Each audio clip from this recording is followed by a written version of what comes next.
یوں پڑھیں گے اللہم ربنا ولکل حمد. تو یہ مقتدیوں کے لیے سنت ہے. امام نہیں کہے گا.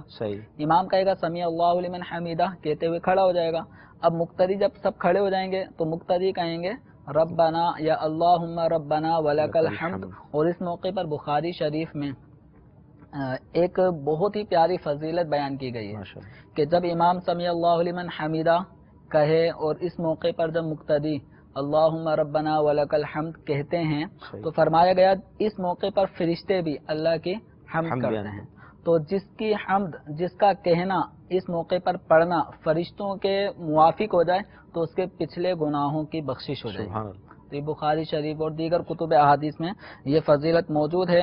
تو اس سے مقتدیوں کو غفلت نہیں کرنی چاہیے. جماعت کی اہمیت بھی آ رہی ہے. بالکل، اس سے جماعت کی اہمیت بھی واضح ہو رہی ہے. تو ایسے موقع پر اللہم ربنا ولکل حمد یہ کہنا چاہیے. اور کتنا پیارا، اگر اس جملے پہ غور کریں، جب امام کہتا ہے نا سمیع اللہ لمن حمیدہ تو اس کا مطلب کیا ہے؟ صحیح، ہم سنتے ہی آ رہے ہیں بچپن سے، نماز پڑھتے ہیں، اس کا مطلب ہمیں نہیں پتا ہوتا. تو سمیع اس کا مطلب سن لیا. سمیع اللہ اللہ نے سن لی، لمن حمیدہ سمیع اللہ لمن حمیدہ کہ جس نے اللہ کی حمد کی اللہ تعالیٰ نے اس کی حمد کو سن لیا. یہاں پہ سننے سے مراد ہے قبول کرنا. یعنی جو اللہ تعالیٰ کی حمد کرے گا اللہ تعالیٰ اس کی حمد کو قبول کرے گا. گویا امام اٹھتے وقت ہمیں یہ پیغام دے رہا ہوتا ہے کہ جو بھی اللہ کی حمد کرے گا اللہ تعالیٰ اس کی حمد کو سنے گا اور اس کے اس حمد کرنے کو قبول فرمائے گا. تو جیسے ہی امام کا یہ کہنا، یہ گویا اعلان مقتدی سنتے ہیں تو مقتدی فوراً زبان سے ادا کرتے ہیں کہ یہ موقع چونکہ حمد کی قبولیت والا ہے تو وہ کہتے ہیں اللہم ربنا ولکل حمد. تو اس موقع پر جب حمد باری تعالیٰ ہوگی تو انشاءاللہ یہ ایسی قبول ہوگی کہ پچھلے سارے گناہوں کو بخشنے کا سبب بن جائے گی. اور اس کو یہ فرمایا گیا ہے کہ جب فرشتوں کے کہنے کے موافق ہو. اب فرشتوں کے کہنے کی موافقت کیا ہے؟ تو یہ بعض یوں صورت بن سکتی ہے کہ فرشتے چونکہ آہستہ کہتے ہیں. صحیح. تو چونکہ ان کا کہنا ہم سن نہیں پاتے تو یعنی آہستہ آواز میں کہا جائے گا. پھر مزید یہ کہ اس کی حقیقت حال وہ اللہ کے رسول صلی اللہ تعالی علیہ وسلم ہی جانتے ہیں کہ موافقت کس طرح ہوگی. اللہ تعالی ہمیں اس موقع پر فرشتوں کی موافقت کرنے کی توفیق عطا فرمائے. تو یہ ہے امام سمیع اللہ لمن حمیدہ کہے گا اور مقتدی اللہم ربنا ولکل حمد کہے. یہ دونوں کے لیے الگ الگ سنتیں ہو گئیں. اور جو اکیلا نماز پڑھنے والا ہے وہ سمیع اللہ لمن حمیدہ بھی کہے گا اور اس کے بعد اللہم ربنا ولکل حمد بھی کہے گا. تو یہ منفرد کے لیے یہ حکم ہے کہ وہ دونوں چیزیں ادا کریں. اچھا، سمیع اللہ لمن حمیدہ یہ کہتا ہوا رکوع سے اٹھنا ہے. صحیح. سمیع کا سین جب رکوع سے اٹھنے کا عمل ہوگا شروع ہوگا اور رکوع سے اٹھنا شروع کریں تو سمیع کے سین سے آغاز ہو. صحیح. اور جب حمیدہ دال اور ہا ادا کیا جائے گا تو اس وقت اسٹینڈ پوزیشن میں آ چکا مکمل وہ کھڑا ہو چکا ہو. اور جب مکمل کھڑا ہو چکا ہو تو اس موقع پر کہنا ہے اللہم ربنا ولکل حمد. تو یہ مقامات ہیں، اس سے پہلے جلد بازی کریں گے تو غلطیاں ہوں گی. تو اس میں غلطیاں نہیں کرنی، نماز پڑھنی ہے، نماز کوئی جلد بازی کرنے والا کام نہیں ہے. اس کے بعد پھر آ جاتا ہے جب یہ قومہ ادا کر لیا، قومہ کرنے کے بعد پھر ہم جاتے ہیں سجدے میں. اگر سجدے کی سنتوں سے قبل مدنی چینل کے ناظرین جو شامل سلسلہ ان کی دل جوئی کی نیت سے ہم کچھ کالز شامل کر لیتے ہیں. بالکل کریں. جی دیجیے گا کال. السلام علیکم ورحمۃ اللہ وبرکاتہ. وعلیکم السلام ورحمۃ اللہ وبرکاتہ. ابو امیمہ اطاری باول مدینہ کراچی سے عرض کر رہا ہوں. میرا دارالفضل سنت میں سوال یہ ہے کہ مستعمل پانی کا پینا مکروہ تنزیہی ہے تو کیا دیگر مشروبات جیسے چائے، دودھ، جوس وغیرہ اگر مستعمل ہو جائیں تو ان کا پینا بھی مکروہ تنزیہی ہے؟ السلام علیکم ورحمۃ اللہ وبرکاتہ. وعلیکم السلام ورحمۃ اللہ وبرکاتہ. انشاءاللہ سے وہ عرض کرتے ہیں. جی اگلی کال. میں محمد احمد بات کر رہا ہوں راولپنڈی سے. میرا سوال یہ ہے کہ صبح فجر کی نماز اذان سے پہلے میں سنتیں ادا کر سکتا ہوں یا نہیں؟ اگر اذان سے پہلے ہو جائے، مطلب اذان جو ہماری مسجدوں میں ہوتی ہے، جس طرح میں نے جس مسجد میں نماز پڑھنی ہے وہ دیر سے ہوتی ہے، پہلے ہو گیا، ٹائم ہو گیا، لیکن میں سنتیں پہلے ادا کر سکتا ہوں؟ جی انشاءاللہ ضرور عرض کرتے ہیں. جی اگلی کال. عرب شریف سے محمد شاہد اطاری عرض کر رہا ہوں. مفتی صاحب سے میری یہ عرض ہے کہ اگر مجھ پر 8 لاکھ میرے پاس پیسے ہیں، 8 لاکھ روپے ہیں، تو سال پورا ہونے سے 1 مہینہ پہلے مزید پیسے آ گئے تو کیا ان سب روپوں پر اس کی زکوٰۃ ہوگی یا اسی 8 لاکھ پر ہوگی سال گزرنے پر؟ فرض کریں 3-4 لاکھ زیادہ آ جاتا ہے تو اس کا بھی سال رمضان میں ہی مجھے زکوٰۃ دینی پڑے گی یا بعد میں جو 8 لاکھ ہے اس پہ دینی پڑے گی؟ برائے کرم اس سوال کا مجھے جواب عنایت فرمائیں۔ السلام علیکم ورحمۃ اللہ وبرکاتہ۔ وعلیکم السلام ورحمۃ اللہ وبرکاتہ۔ انشاءاللہ عرض کرتے ہیں جی مزید۔ ساجد تنولی بات کر رہا ہوں اکاڑا کینٹ سے۔ میرا سوال یہ ہے کہ جو سنت ہم پڑھتے ہیں زور کے ہو گئے یا اثر کے ہو گئے، ان سنت میں جو اگر رہ جاتی ہے 1 رکعت 3 رکعت پڑھ کے ہم بھول جاتے ہیں تو اس کے لیے کیا حکم ہے؟ آیا کہ سجدہ سہو کرنا پڑے گا یا دوبارہ وہ 4 سنت پڑھنے پڑیں گے؟ کینڈلی اس کے بارے میں بتا دیں انشاءاللہ سب عرض کرتے ہیں۔ مشروب یعنی پانی کا تو بہت مشہور ہے کہ مستعمل ہو جاتا ہے، مشروب اگر مستعمل ہو گیا تو اب اس کا کیا کرنا ہو؟ مستعمل پانی کا تو حکم یہی ہے کہ اس کو پینا مکروہ تنزیہی ہے۔ اس مستعمل پانی سے وضو نہیں ہو سکتا، غسل نہیں ہو سکتا۔ تو یہ احکام تو بالکل معروف ہیں اور پچھلے سلسلوں میں ہم نے بیان بھی کیے ہیں۔ سوال یہ ہے کہ مستعمل کیا دودھ میں بغیر دھلا ہاتھ چلا گیا یا کوئی شربت ہے اس شربت میں بغیر دھلا ہاتھ چلا گیا، اور عمومی طور پہ جو بازاروں میں ٹھیلوں پر جو اس طرح کے بیچنے والے ہوتے ہیں تو پتیلے میں ان کا ہاتھ بھی بے وضو جا سکتا ہے۔ تو یہ خیالات آ رہے ہیں کہ آیا پانی جس طرح مستعمل ہو جائے تو اس کا پینا مکروہ تنزیہی ہے، تو ان مشروبات کا پینے کا کیا حکم ہے؟ تو دیکھیں مستعمل اس کی اگر حقیقت ہم سمجھ جائیں تو یہ مسئلہ بالکل واضح ہو جائے گا۔ مستعمل کا مطلب ہے استعمال شدہ، جس کو استعمال کر لیا گیا، اور اس مستعمل کا دوسرا جو ہم حکمی اعتبار سے معنی لیں گے وہ یہ ہے کہ جو وضو یا غسل کے قابل نہ رہا۔ مستعمل استعمال شدہ وہ پانی کہ جو اب وضو یا غسل کے لائق نہیں ہے، قابل نہیں ہے، لیکن یہ ناپاک نہیں ہوتا، یہ پاک ہوتا ہے۔ اس سے اگر کپڑے دھو لیے یا جسم سے کوئی میل کچیل دور کر دیا تو اس میں کوئی مذائقہ نہیں۔ اب مستعمل پانی کا جو حکم ہے اس کی وجہ یہ ہے کہ جب ایک انسان بے وضو ہوتا ہے تو بے وضو حالت میں جب اس کے جسم پہ پانی لگتا ہے تو جس حصے پر پانی لگے گا اس حصے سے اس کی بے وضوئی دور ہو جائے گی۔ جب دور ہو گئی، اب یہ والا جو پانی ہے نا جو اس کے ہاتھ سے لگ کر نیچے گرا، یہ ہو گیا مستعمل۔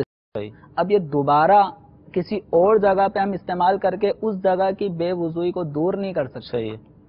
ٹھیک ہے، تو اب رہا معاملہ دودھ کا، چائے کا، لسی لے لیں، اس طرح کے دیگر مشروبات کہ جن کو پانی نہیں کہا جاتا، جن کو پانی نہیں کہا جاتا، اس میں ہماری کولڈ ڈرنکس وغیرہ بھی شامل ہو جائیں گے۔ ان کو کوئی بھی پانی نہیں کہتا، یعنی اس کو یوں سمجھ لیں کہ جب ہم کہیں گے پانی لے کر آئیے تو کوئی ہمیں کولڈ ڈرنک دے گا تو ہم کہیں گے میں نے تو پانی مانگا تھا۔ ہم کہیں پانی دے دیں تو کوئی ہمیں دودھ پیش کرے گا تو ہم کہیں گے میں نے پانی مانگا، دودھ نہیں۔ تو گویا ان چیزوں پہ پانی کا اطلاق نہیں ہوتا۔ تو جب یہ چیزیں پانی نہیں ہیں تو ان چیزوں سے وضو بھی نہیں ہوگا، اس لیے کہ ہمیں حکم ہے وضو کے لیے پانی کی طرف جانے کا۔ ہم پانی استعمال کریں گے اور پانی نہ ملے تو پھر ہمیں تیمم وغیرہ کی طرف جاتے ہیں۔ تو ہمیں استعمال کرنا ہے وضو کے لیے یا غسل کے لیے پانی، اور یہ چیزیں پانی نہیں ہیں۔ پانی ہی وہ چیز ہے جو ہماری بے وضوئی کو دور کرے گا۔ اسی طرح غسل فرض ہو گیا تھا تو وہ بے غسل حالت جو ہے جنابت کی حالت ہے اس کو پانی ہی دور کرے گا۔ پانی نہ ہونے کی صورت میں الٹرنیٹ ہے تیمم۔ تو اب یہ جو دودھ ہے یا چائے ہے یا کولڈ ڈرنکس وغیرہ ہیں، یہ اس طرح کی مشروبات یہ پانی نہیں ہیں۔ جب پانی نہیں ہے تو ان کے اندر اگر بغیر دھلا ہاتھ چلا جائے تو بغیر دھلا ہاتھ جانے کی وجہ سے اتنے حصے یا جو حصہ اس میں ڈوب گیا اتنے حصے کی بے وضوئی یا بے غسلہ پن دور نہیں ہوگا۔ جب دور نہیں ہوا تو وہ مستعمل بھی فقہی معنوں کے اعتبار سے کہ جو وضو یا غسل کے لائق نہ رہے، یہ تعریف بھی اس پہ، یہ حکم بھی اس کے اوپر لاگو نہیں ہوگا۔ یہ الگ بات ہے کہ ہاتھ ڈلنے سے، میلے کچیلے ہاتھ جانے سے طبیعت میں کراہت سی پیدا ہوگی، لیکن شرعی اعتبار سے اس میں مستعمل ہونے کا حکم اور مستعمل ہونے کے احکام میں سے ایک یہ ہے کہ اس کو پینا جو مکروہ تنزیہی ہے وہ احکام دودھ، چائے اور دیگر کولڈ ڈرنکس اور مشروبات پہ لاگو نہیں ہوں گے۔ تو لہذا اگر کسی کا بغیر دھلا ہاتھ ان چیزوں میں چلے جائے تو ان سے یہ چیزیں مشروبات مستعمل نہیں ہوتے. جب مستعمل نہیں ہوتے تو ان کا پینا بھی بلا کراہت جائز ہے. ابھی آپ کی طبیعت پہ منحصر ہے کہ اس کو پینا آپ کو کیسا لگتا ہے, لیکن یہ شرعی اعتبار سے مکروہ نہیں ہے. تو دراصل یہ پچھلے سلسلے میں اسی کالز کو چلایا گیا, جس کا جواب دیا گیا تو اس میں مستعمل ہونا, تو وہ ایک شبہ لاحق ہونے کی بنا پہ اس کا جواب میں یہ کہا گیا مستعمل ہو گیا, اور مستعمل ہونے کی صورت میں اب اس کا پینا مکروہ ہے, تنزیہی ہوگا. تو اعلیٰ حضرت رحمۃ اللہ علیہ نے فتاوی رضویہ شریف میں اس طرح ایک پورا رسالہ فتاوی رضویہ جلد دوم میں مستعمل پانی کی تحقیق پہ پورا رسالہ لکھا. سبحان اللہ. تو اس میں اعلیٰ حضرت رحمۃ اللہ علیہ نے جو پھر مستعمل پانی کی تعریف فرمائی اور اس کے ساتھ جو اس کے دیگر نکات بیان فرمائے ہیں, ان نکات میں سے یہ بھی بیان کیا کہ چونکہ مستعمل جو چیز ہوگی وہ پانی ہوگی. ہم نے پانی کا ذکر کیا ہے چونکہ وہی وضو یا بے غسل پن کو دور کرتا ہے, تو جب پانی ہی یہ کام کرے گا تو جو چیز پانی نہیں ہے ان چیزوں سے طہارت حکمیہ حاصل نہیں ہوتی, یعنی بے وضو یا بے غسل حالت یہ دور نہیں ہوتی, تو اس لیے یہ مستعمل بھی نہیں ہوں گے. تو یہ تفصیل کے ساتھ اگر پڑھنا چاہیں تو ہمارے مدنی چینل کے ناظرین فتاوی رضویہ شریف جلدوم میں یہ پورا رسالہ اعلیٰ حضرت رحمۃ اللہ علیہ نے تحریر فرمایا ہے, اس کو پڑھیں. ماشاءاللہ, بہت پیارا جواب آپ نے ارشاد فرمایا. توجہ سے دیکھنے والوں کو یقیناً فائدہ حاصل ہوا ہوگا. احمد بھائی تھے, فجر کی سنتیں, ابھی کیونکہ عموماً ہمارا یہ جو ہوتا ہے آدھے گھنٹے کا گیپ ہوتا ہے فجر میں بالخصوص, اگر کوئی اذان سے پہلے ہی سنتیں پڑھ لے تو کیا یہ اس میں شرم کوئی؟ جب صبح صادق کا وقت ہو گیا, یعنی فجر کا وقت شروع ہوا, صبح صادق ہو گئی, فجر کا وقت شروع, تو اب جو بھی اگر سنت فجر ادا کرنا چاہتا ہے تو سنت فجر ادا کر سکتا ہے اور اس کے سنت فجر ادا ہو جائیں گی. صحیح. اب اس کے لیے اذان کا انتظار یہ کچھ ضروری نہیں ہے. البتہ یہ ایک الگ بات ہے کہ سنتوں کو فرضوں سے بالکل اٹیچ کر کے ملا کر, یعنی قریب قریب پڑھنا یہ زیادہ باعث ہے برکت اور فضیلت ہے. تو اگر پہلے بھی پڑھ لیں تو سنت ادا ہو جائے گی, لیکن مستحب اور زیادہ افضل کام یہ ہے کہ فرضوں کی جماعت جب کھڑی ہو فجر کی تو اس کے قریب قریب وقت میں سنت فجر ادا کریں. ٹھیک.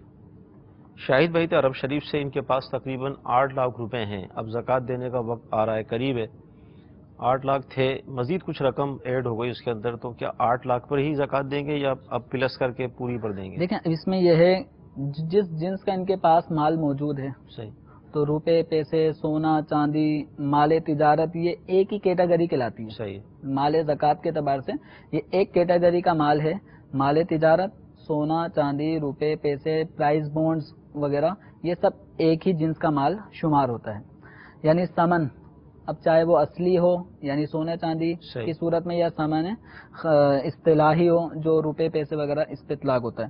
تو اگر دوران سال مال زکوٰۃ کی جنس میں اگر اور اضافہ ہو جاتا ہے دوران سال, اگرچہ زکوٰۃ فرض ہونے کا وہ آخری دن آ گیا, سال پورا ہونے میں ایک ہی دن باقی رہ گیا, اس ایک دن پہلے ہی ان کے پاس اسی جنس کا مال اور آ گیا, تو اس نئے مال کے لیے نیا سال شروع نہیں ہوگا, بلکہ پچھلے جو مال زکوٰۃ پر جو سال شروع ہو چکا تھا اسی سال کا اختتام اسی مال کے اوپر بھی زکوٰۃ کو لازم کر دے گا. تو جیسے ان کی مثال تھی کہ 8 لاکھ روپے تھے, مزید 3-4 لاکھ روپے اور سال پورا ہونے سے پہلے آ گئے, تو یہ 8 لاکھ پلس 3-4 لاکھ جو مزید اور اس میں ایڈ ہوئے, تو یعنی 11-12 لاکھ جو سال کے اختتام پہ جتنی اماؤنٹ بنے گی اس سب کی یہ زکوٰۃ ادا کریں گے. لیکن ایک شبے کا یہاں پہ مزید ازالہ کرتا چلوں کہ انہوں نے ایک سوال میں کہا کہ رمضان میں زکوٰۃ فرض ہوتی ہے, تو رمضان سے پہلے اگر یہ مال کا اضافہ ہو گیا تو یہ آیا اس اضافی مال کو بھی زکوٰۃ میں شامل کریں یا اس کے لیے نیا سال ہوگا. تو یہ ذہن میں رکھیں کہ زکوٰۃ فرض ہونے کا جو وقت وہ رمضان نہیں ہے. صحیح. روزے فرض ہونے کا جو وقت ہے وہ اگرچہ رمضان ہے, ماہ رمضان کے روزے فرض ہیں, کسی اور مہینے کے روزے فرض نہیں ہیں, لیکن زکوٰۃ کا تعلق یہ رمضان سے رمضان تک نہیں ہے. صحیح. بلکہ آپ جس وقت صاحب نصاب ہوئے اور آپ کے پاس مال زکوٰۃ موجود ہے, نصاب کے برابر ہے, حاجت اصلیہ ضروریات زندگی اور قرض وغیرہ سے فارغ ہیں, تو آپ کے لیے اوپر زکوٰۃ کا سال شروع. اب وہ چاہے یکم محرم ہو یا 10 ذی الحجہ ہو, کوئی سا بھی مہینہ کوئی سا بھی دن ہو سکتا ہے, بس جو بھی دن ہو جو بھی مہینہ ہو اس کو آپ نوٹ کر لیں, آئندہ وہی دن مہینہ تاریخ آئے تو آپ کے اوپر زکوٰۃ اس وقت لازم ہو جائے گی صحیح. اگر اس وقت آپ کا یہ مال نصاب کے برابر موجود ہو. مدنی چینل کے جو ناظرین ہیں ان کی معلومات کے لیے عرض کر رہا ہوں کہ الحمدللہ دارالفتہ اہل سنت کی طرف سے ایک کتاب شائع ہوئی ہے جس کا نام ہے احکام زکوٰۃ. 400 فتاوی اس کے اندر موجود ہیں. اگر آپ اسے مکتبۃ المدینہ سے حاصل کر لیں گے تو انشاءاللہ تبارک و تعالی زکوٰۃ کے حوالے سے بہت اہم معلومات آپ کو انشاءاللہ عز و جل اس میں ہو جائے گی. تو کوشش کریں اسے حاصل کریں, اس کا مطالعہ بھی کر لیجئے. اوکاڑا سے ہمارے ساجد بھائی تھے, سنتیں ادا کر رہے ہیں, تیسری رکعت ہے, اب رکعت کے اندر بھول ہو ہی جاتی ہے, تو اس صورت میں اب کیا ہوگا؟ سجدہ سہو کے ذریعے ازالہ ہو جائے گا یا جیسے ان کے سوال میں جب 3 رکعت پڑھ کے سلام پھیر دیا, جی تو جب انہیں پتہ چل گیا کہ میں نے 3 ہی رکعت پہ سلام پھیرا ہے, جی تو ان کو پڑھنی تھی 4 اور 4 ہی کی نیت سے نماز شروع کی ہے. جی تو اگر فوری طور پہ ان کو یاد آ گیا, جیسے بسا اوقات ہوتا ہے سلام پھیرتے ہیں, سلام پھیرتے ہی یاد آ جاتا ہے کہ میں 3 پہ ہی بیٹھ گیا تھا, صحیح تو فوراً یہ کھڑے ہو جائیں, صحیح کھڑے ہو جائیں, 1 رکعت ادا کریں, سورہ فاتحہ سورت پڑھیں اور اپنی نماز کو اتحیات تک پہنچائیں. اتحیات پڑھنے کے بعد ایک طرف سلام پھیریں گے, 2 سجدے کریں گے جس کو ہم سجدہ سہو کہتے ہیں, سجدہ سہو ادا کریں, ان کی نماز درست ہو جائے گی. صحیح. سجدہ سہو کریں, پھر اتحیات پڑھیں, درود شریف دعا پڑھ کے سلام پھیر دیں, تو یوں ان کی یہ 3 رکعتیں ضائع ہونے سے بچ جائیں گی. اور اگر 3 رکعتوں پر انہوں نے سلام پھیر دیا تو سلام پھیرنے کے بعد اب یہ باتوں میں مشغول ہو گئے یا کسی ایسے کام میں مشغول ہو گئے جو منافی ہے نماز ہے, جس سے نماز ٹوٹ جاتی ہے, ایسے کام میں اگر مصروف ہو گئے 3 رکعتوں پہ سلام پھیرنے کی صورت میں, تو اب ان کو اس نماز کا اعادہ از سرے نو کرنا ہوگا. صحیح.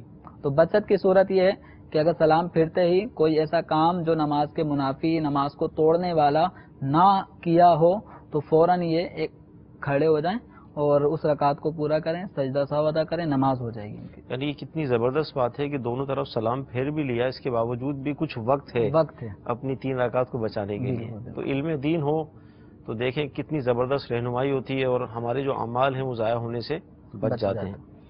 تو اب سجدے کی سنتیں آپ مجھے ارشاد فرما رہے تھے. اگر سجدے کا اب مرحلہ آیا کہ جب نماز میں سجدہ کیا جاتا ہے تو سجدے کی بھی کچھ سنتیں ہیں, ان کو میں عرض کرتا ہوں. تو سجدے میں جانے کے لیے اور سجدے سے اٹھنے کے وقت اللہ اکبر کہنا. ہم سجدے میں جائیں گے قومے کی حالت سے, جب سجدے کی طرف جا رہے ہوں گے اس وقت بھی اللہ اکبر کہتے ہوئے جانا ہے.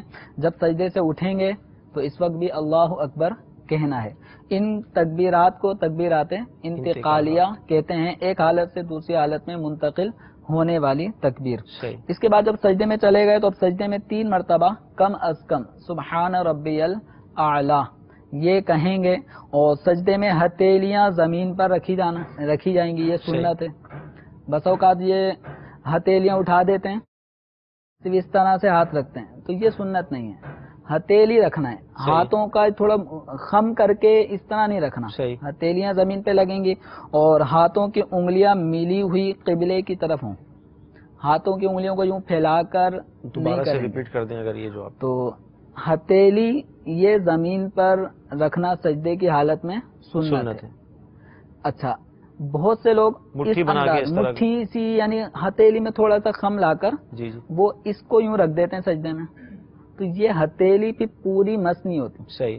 تو پوری ہتھیلی زمین پہ لگنی چاہیے اور انگلیاں زیادہ کھلی ہوئی نہ ہوں, بلکہ نارمل حالت میں جس طرح ہوں اس طرح انگلیاں ہونی چاہیے. اور سجدے میں جب جائیں تو سب سے پہلے گھٹنا, دونوں گھٹنے یہ زمین پہ لگیں گے. اس کے بعد پھر ہاتھ کی ہتھیلیاں یہ زمین پر آئیں گی, اور اس کے بعد پھر ناک زمین پہ لگانی ہے. اس کے بعد پھر پیشانی یہ زمین پہ لگانی ہے. تو یہ ہے ترتیب وار کے پہلے گھٹنے, پھر ہاتھ, پھر ناک, پھر پیشانی. یہ سجدے میں جانے کے وقت کی سنت ہے. اب جب سجدے سے ہم اٹھ رہے ہوں گے تو سجدے سے اٹھنے کے وقت اس کا الٹ کرنا. ہم نے آخر میں پیشانی رکھی تھی, اب پہلے پیشانی اٹھائیں گے. اس سے پہلے ہم نے ناک رکھی تھی, اب اس کا نمبر آئے گا. پیشانی اٹھی, ناک اٹھی, اس کے بعد پھر اپنے ہتھیلیوں کو ہم نے اٹھانا ہے. اس کے بعد پھر ہم نے اپنے ہاتھوں کو گھٹنے پر رکھ لینا ہے, اور گھٹنے پر رکھتے ہوئے پھر ہم نے کھڑا ہونا ہے. تو جو انداز ہمارا جانے کا تھا الٹ ہوگا, سجدے سے اٹھنے کا انداز اس کے برعکس ہوگا. اب کچھ چیزیں ہیں جو سجدے کی حالت میں بھی جن کا خیال رکھنا مسنون ہے. تو ان میں سے ایک یہ ہے کہ مرد کے لیے سجدے میں سنت یہ کہ اپنے جو بازو ہیں ان کو کروٹوں سے, یہ سائیڈیں جو ہیں جسم کی, اپنے ان بازوؤں کو اپنی کروٹوں سے نہیں لگانا، صحیح، جدا رکھنا ہے۔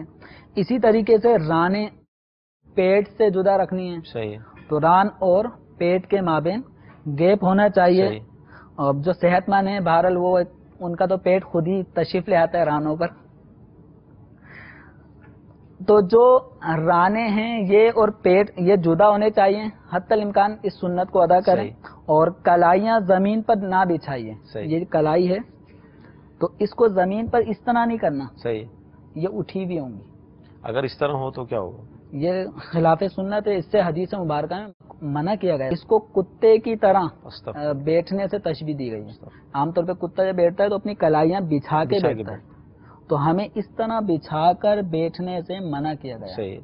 تو سجدے میں کلائیاں زمین سے اٹھی بھی ہوں، اور یہ سائڈیں بازو کروٹ سے جدا ہو، ران اور پیٹ میں فاصلہ ہو، یہ گیپ ہونا چاہیے، یعنی مرد تھوڑا کشادہ ہو کر سجدہ کرے گا۔ اگر صف میں ہو تو جب اگر صف میں ہے تو صف میں ہونے کی صورت میں اگر سبھی یوں کرنے لگ جائیں گے تو پھر ایک دوسرے کو کونیاں لگیں گی۔ تو صف کے اندر یہ ہے کہ اپنی کلائیاں اٹھانی ہیں، لیکن آپ کے بازو بھلے یہ کروٹوں سے لگ جائیں، کیونکہ اگر سبھی کشادگی کریں گے تو پھر صف میں گیپ بہت زیادہ آ جائے گا۔ اور احادیث میں اس بات کی ہمیں حکم تاکید ہے کہ صف میں فاصلہ نہ ہو، ہر دو آدمی کے درمیان فاصلہ نہ ہو، تو فاصلہ بھی نہیں ہونا چاہیے۔ اور سجدے میں کشادہ اگر کریں گے تو پھر وہ فاصلہ اور یہ ہمیں آپس میں ہو سکتا ہے نمازیوں کا لڑا دیں، تو بس اوقات نمازی یہ لڑ بھی آتے ہیں، تو نے کونی کیوں ماری، دھکا کیوں دیا، تو یہ بہرحال جہالت ہے۔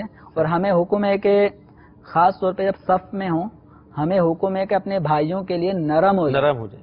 بعض اوقات اتنے سخت ہوتے ہیں کہ وہ جگہ بننے نہیں دیتے اور باقاعدہ اور سخت ہو جاتے، کھڑے ہوں گے تو بالکل کونیاں یوں کر لیں گے تاکہ یہ غریب ادھر آیا کیوں، اس کو سزا ملنی چاہیے۔ وہ اللہ کے دربار میں کھڑا ہو گیا، اگرچہ غلطی سے وہ جگہ کم تھی آ گیا، لیکن آپ کو حکم ہے نرم ہو جاؤ، بلکہ اور سخت ہو جاتے ہیں، چوڑا نہ ہو، اللہ کے دربار میں کھڑے ہیں، تکبر نام کی کوئی چیز بھی نہیں ہونی چاہیے، تو اپنے نرم ہو جائیں۔ اچھا، سجدے کے اندر جب ہم جائیں گے تو سجدے میں یہ تو تھی پیشانی سے متعلق اور ان چیزوں سے متعلق، گھٹنوں سے متعلق ہم نے سنا۔ اب پاؤں کی جو انگلیاں ہیں تو 10 انگلیاں ہر پاؤں کی، 5 انگلیوں کو موڑ کر قبلے کی جانب کرنا ہوگا۔ تو جیسے یہ عام طور پہ ہم کھڑے ہوتے ہیں تو یہ انگلیوں کا جو پیٹ ہے، اچھا یہ پیٹ زمین سے لگا رہے گا اور ہمارا پاؤں کھڑا رہے گا، تو یہ جو انگلیوں کا پیٹ ہوتا ہے پاؤں کی یہ لگے رہیں، اور 10 انگلیوں کا رخ پاؤں کی کعبۃ اللہ شریف کی طرف ہو۔ ایک کے اوپر ایک پاؤں چڑھا لیتے ہیں، یہ غلط۔ اور یاد رکھیں 10 انگلیوں میں سے ایک انگلی کا پیٹ زمین پر لگنا یہ شرط ہے، فرض، اس کے بغیر سجدہ نہیں ہوگا۔ اور ہر پاؤں کی 3 انگلیوں کا زمین پر لگنا واجب ہے، اور 10 انگلیاں اس انداز میں مڑی ہوں کہ ان سب کا رخ کعبۃ اللہ شریف کی طرف ہو، تو یہ سنت ہے۔ تو اس سنت کی طرف بھی ہماری نماز پڑھنے والوں کی توجہ نہیں ہوتی۔ اکثر دیکھا ہے وہ پاؤں اس انداز میں کرتے ہیں کہ کعبۃ اللہ شریف کی طرف وہ انگلیوں کا رخ ہوتا ہی نہیں، بالکل اپوزٹ، پاؤں ٹیڑھا کر لیتے ہیں، اگرچہ وہ اپنے ذوم میں یہ سمجھتے ہیں کہ ہم پاؤں کو موڑ رہے ہیں، انگلیاں موڑ رہے ہیں، لیکن انگلیاں موڑنے کا انداز ایسا نہیں ہوتا کہ انگلیاں قبلے کی طرف ہوں، وہ قبلے سے یہ سیدھے پاؤں کی انگلیوں کا رخ اس طرف ہو رہا تھا، الٹے کا رخ ادھر ہو رہا ہوتا ہے، سب کا رخ قبلے کی طرف ہونا چاہیے۔ تو مدنی چینل کی جو ہمارے ناظرین کی کالز ہم شامل کرتے ہیں ایک بار پھر۔ جی عبد الحنان یو کے برمنگم صاحب سے یہ پوچھنا چاہتا ہوں وضو میں سنت موقدہ کون سی ہیں، اگر وہ بیان فرما دیں انشاءاللہ عز کرتے ہیں۔ جی مزید؟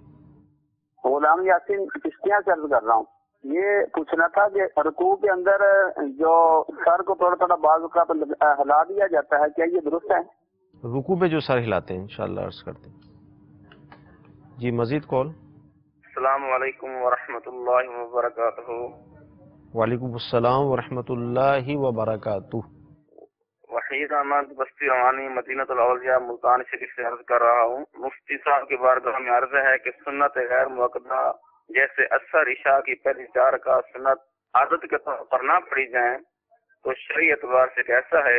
رہنمائی فرمائیں۔ السلام علیکم ورحمۃ اللہ وبرکاتہ۔ وعلیکم السلام ورحمۃ اللہ وبرکاتہ۔ انشاءاللہ سب عرض کرتے ہیں۔ UK سے تھے ہمارے اسلامی بھائی. وضو میں جو سنتیں بیان کی جاتی ہیں اس میں مؤکدہ سنتیں کتنی ہیں؟ وضو میں تقریباً 12-13 یہ سنتیں بیان کی جاتی ہیں. جی جی. اور امیر علیہ سنت احمد برکاتہ العالیہ نے نماز کے احکام میں جو وضو کا طریقہ ہے اس میں اس کو لکھا بھی ہے. صحیح. اب اس میں کون سی سنتیں مؤکدہ ہیں کون سی غیر مؤکدہ ہیں، تو بعض یعنی ان سب کے لیے سنت کا لفظ تو عمومی طور پہ کتب فقہ کے اندر آیا ہے، اور ان میں سے بعض کے حوالے سے تاکیداً حکم یعنی جن کا سنت مؤکدہ ہونا کتابوں میں بالکل واضح ہے. صحیح. کہ بعض چیزیں سنت مؤکدہ ہیں، جیسے بسم اللہ الرحمن الرحیم یا بسم اللہ پڑھنا، یہ وضو میں یہ سنت مؤکدہ ہے. کثیر فقہا نے اس کی تاکید بیان فرمائی کہ یہ سنت مؤکدہ ہے. اسی طریقے سے نیت کرنا، وضو کرتے وقت نیت کرنا کہ میں پاکیزگی حاصل کرنے کے لیے وضو کر رہا ہوں، عبادت کر سکوں گا، تو اس حوالے سے بھی اس کا سنت مؤکدہ ہونا یہ احادیث سے ظاہر ہے، اور کتب فقہ کے اندر اس کا مؤکدہ ہونا لکھا ہے. تو یہ 12-13 جو سنتیں ہیں ان میں سے بعض کا مؤکدہ ہونا بالکل واضح ہے، اور بعض کا مؤکدہ ہونا یہ ظاہر نہیں ہے. صحیح. بعض کو مستحب کے درجے میں بھی لیا گیا ہے، لیکن من جملہ یہ 12-13 امور ایسے ہیں جو بقیہ جو وضو کے مستحبات ہیں ان سے یہ نمایاں ہیں، اور احادیث میں ان کا ذکر ملتا ہے، جس میں یہ کہ انگلیوں میں خلال کرنا، داڑھی میں خلال کرنا، پورے سر کا مسح کرنا، اسی طرح مسواک کرنا. اب مسواک کے بارے میں بھی سنت مؤکدہ ہونے کی ایک صورت اعلی حضرت رحمۃ اللہ علیہ نے فرمائی کہ مسواک ویسے تو سنت ہے، لیکن جب منہ میں تغیر پیدا ہو جائے، ذائقہ منہ کا چینج ہو جائے، منہ میں کچھ بدبو آنے لگے، تو اس وقت اس کی تاکید اور سخت ہو جاتی ہے. یعنی اب اس کو کرنے کا حکم اور بڑھ جاتا ہے. تو اس طرح وضو کی جو سنتیں ہیں ان کو اگر تفصیلی طور پہ اس بارے میں فتویٰ لے لیں، دارالفتہ اہل سنت سے رجوع کریں، انشاءاللہ ان کو باقاعدہ ایک ایک سنت جو وضو کی ہے اس کے بارے میں تفصیلی طور پہ انشاءاللہ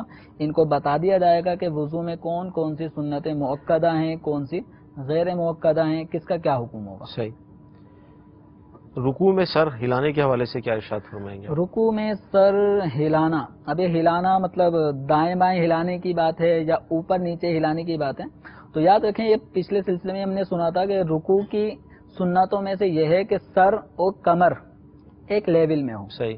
سر کمر سے اونچا بھی نہ ہو اور بالکل جھکا ہوا بھی. پریکٹیکل بھی دکھایا تھا، اس کا پریکٹیکل بھی کر کے دکھایا تھا. تو کمر اور سر یہ ایک لیول میں ہونے چاہیے. تو یہ اوپر نیچے سر کو ہلانا یا دائیں بائیں گردن کو گھمانا یہ مکروہ ہے. صحیح. اس سے بچنا چاہیے. اچھا، وضو کی جو سنتیں ہیں وہ نماز کے احکام میں 14 لکھی گئی ہیں جو وضو کی سنتیں ہیں، مطلب 12 13 14. اب یہ مختلف تعداد جو ہے نا، اب یہ بسا اوقات 2 سنتوں کو کھول کے بیان کر دیا جاتا ہے، 2 کو ایک ساتھ بیان کر دیا جاتا ہے. تو وہ عدد کا ایسا مسئلہ نہیں ہے. جو چیزیں سنتیں ہیں وہ باقاعدہ سبھی کتابوں میں مذکور ہیں. سنت غیر مؤکدہ عادتاً نہ پڑھنا اثر و عشاء کی، اس پہ کوئی گناہ تو نہیں ہے؟ سنت غیر مؤکدہ کا پڑھنا یہ نہ فرض ہے نہ واجب ہے، لیکن اس کے پڑھنے والے کو ثواب ملتا ہے. احادیث میں اس کی فضیلتیں بیان کی گئی ہیں. اب جو نہیں پڑھتا وہ ان ثواب سے اپنے آپ کو محروم رکھتا ہے. لیکن اگر کوئی سنت غیر مؤکدہ نہیں پڑھتا تو سنت غیر مؤکدہ نہ پڑھنے والے کو ہم یہ نہیں کہیں گے کہ یہ گناہ گار ہے. لیکن پڑھنا چاہیے. ہمارے آقا صلی اللہ تعالی علیہ وسلم نے گاہے بگاہے ان کو بھی ادا کیا ہے، اگرچہ تاکید نہیں فرمائی لیکن ادا کرتے رہے ہیں. امت کی تعلیم کے لیے، عبادت کے انداز بتانے کے لیے فضائل باقاعدہ مذکور ہیں. بہار شریعت کا جو چوتھا حصہ ہے اس کے ابتدا میں ہی سنت اور نوافل کا بیان ہے، اور سنت اور نوافل کے فضائل بھی اس کے اندر موجود ہیں. تو ان کو پڑھیں، اس سے انشاءاللہ عبادت کا جذبہ بڑھے گا. لیکن اگر کوئی نہیں پڑھتا، عمومی طور پہ ہمارے امام حضرات ایک تعداد ایسی ہمارے ائمہ کرام کی جو سنت غیر مؤکدہ نہیں پڑھتے. مقتدی حضرات پہلے سے آگے سنتیں پڑھ چکے ہوتے ہیں، بیٹھے ہوئے ہوتے ہیں، جماعت کا انتظار کر رہے ہوتے ہیں. امام صاحبان آتے ہیں بالکل آخر وقتوں میں، تو سنت غیر مؤکدہ عمومی طور پہ نہیں پڑھتے. تو یہ سب ایسا نہیں ہے، لیکن ایک تعداد ایسی ہے جو نہیں پڑھتی. اس سے مقتدیوں پہ اچھا اثر نہیں پڑتا. مقتدی پہلے سے آگے سنتیں پڑھ چکے ہوتے ہیں. اب امام آتا ہے بالکل حی علی الصلاۃ حی علی الفلاح کے وقت ہی آ رہا ہے، یہ اقامت سے کچھ دیر پہلے آ رہا ہے، تو بالکل نمازیوں کے سامنے واضح ہوتا ہے کہ ابھی وضو کر کے آ رہے ہیں تو سنت تو نہیں پڑھی ہوگی. تو نمازیوں کو